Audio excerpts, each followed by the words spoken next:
प्रिय श्रद्धालुओं, जय श्री कृष्णा, जय श्री राम, जय श्री राधे राधे, जय श्री महाकाल।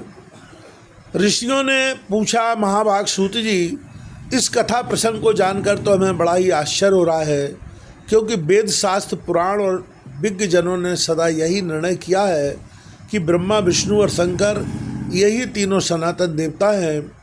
इनसे बढ़कर इस ब्रह्मांड में दूसरा कोई देवता है ही नहीं। ब्रह्मा जी सारे संसार की सृष्टि करते हैं। जगत का संरक्षण भगवान विष्णु के अधीन रहता है। प्रलय के अवसर पर शंकर जी उसका संहार किया करते हैं। इस जगत प्रपंच के यही तीनों देवता कारण हैं।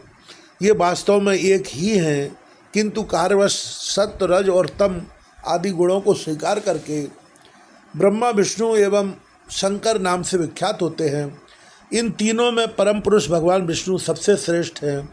वे जगत के स्वामी और आदिदेव कहलाते हैं।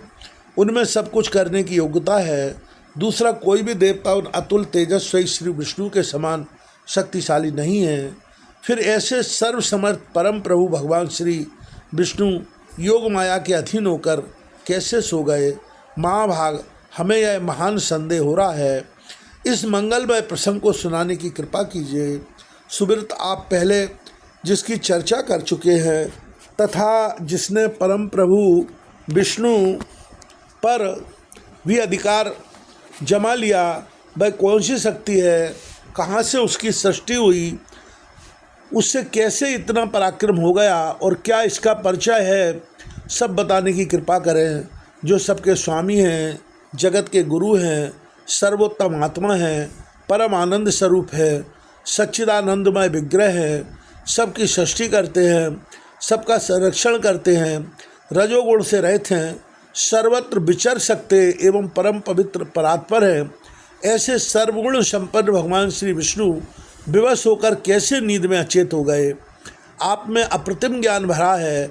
हमें यह जो महान संदेह हो रहा है, इसे आप अपनी ज्ञानमयी तलवार से काटने की कृपा करें। सूत जी कहते हैं, मुनिवरों, चराचर सहित इस त्रिलोकी में कौन ऐसा है जो इस संदेह को दूर कर सके? ब्रह्मा जी के पुत्र नारद, कपिल आदि दिव्य महापुरुष भी इस प्रश्न का समाधान करने में निरुपाय हो जाते हैं। महानुभावों, यह प्रश्न बड़ा ही गहन और विचारणीय है। इसके संबंध में मैं क्या कह सकता हूँ? जिनसे यह इतना विशाल चराचर जगत उत्पन्न हुआ है, उन भगवान विष्णु को ही वेदों में सर्वांतर्यामी और सबका रक्षक बतलाया गया है। अतएव वैदिक सिद्धांत को मानने वाले सभी लोग उन परम प्रभु भगवान नारायण के चरणों में मस्तक झुकाकर उन्हीं की उपासना करते हैं। ऐसे ही कुछ लोग शंकर के उपासक हैं।